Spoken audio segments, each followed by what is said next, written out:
எல்லாருக்கும் வணக்கம். என்னோட மெத்தடில் கொங்கு நாடு ஸ்டைலில் கொள்ளு கடையல் எப்படி பண்ணுறதுன்னு பார்க்கலாமா? இதுக்கு அரை கப் அளவுக்கு கொள்ளு பருப்பை நல்லா அலம்பிட்டு ஓவர் நைட் ஊற வச்சுக்கலாம். அல்ல 6லேருந்து 8 மணி நேரமும் ஊற வச்சுக்கலாம். அதுக்கப்புறமா அந்த தண்ணியை டிஸ்கார்ட் பண்ணிவிட்டு ஃப்ரெஷ்ஷான 2 கப் அளவுக்கு தண்ணி சேர்த்து ஒரு பச்சை மிளகா 2 பல் பூண்டு சேர்த்து 5 விசிலுக்கு ப்ரெஷர் குக் பண்ணி எடுத்துக்கோங்க. எலக்ட்ரிக் ப்ரெஷர் குக்கர் யூஸ் பண்ணுறீங்கன்னா 25 நிமிஷம் போகும்.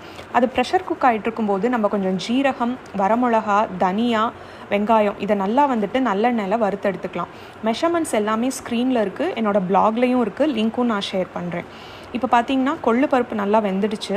நம்ம அந்த தண்ணியை டிஸ்கார்ட் பண்ண வேண்டாம், அதை நம்ம கடையலுக்கு யூஸ் பண்ணுவோம். ஸோ அதை தனியாக எடுத்து வச்சுக்கோங்க. அதில் இருக்கிற பச்சை மிளகாவை மட்டும் நம்ம எடுத்துடலாம். இப்போ இந்த வேக வச்ச கொள்ளு பருப்பு, பூண்டு, அப்புறம் நம்ம வறுத்து வச்சுருக்கிற மசாலா இது எல்லாத்தையுமே மிக்சியில் கொஞ்சம் கொரப்பாக அரைச்சிக்க போகிறோம்.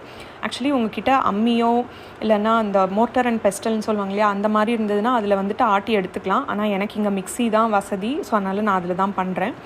அதுக்கப்புறமா ஒரு பாத்திரத்தில் கடுகு தாளித்து கொட்டி, கடுகு, பெருங்காயம், கொஞ்சம் கருவேப்பிலை தாளிச்சிட்டு வெங்காயமும் நல்லா சேர்த்து வதக்கிக்கோங்க. உப்பு போட்டு வதக்கிட்டு இந்த அரைச்ச விழுது நம்ம சேர்த்து வச்சுருக்கிற அந்த கொள்ளு பருப்பு தண்ணி கூடவே 1 கப் அளவுக்கு தண்ணி சேர்த்து நல்லா மிக்ஸ் பண்ணி கொதி விடுங்க.